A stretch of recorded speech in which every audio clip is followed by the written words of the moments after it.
হিমাংশু দেবনাথের লেখা কবিতা বিলেত ডায়েরি। আমারও তো জন্ম মাগো 12ই জানুয়ারি, আমিও তো বিলের মতো ভাষণ দিতে পারি।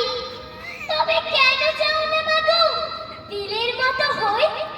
কেন শুধু পড়তে বলো সিলেবাসের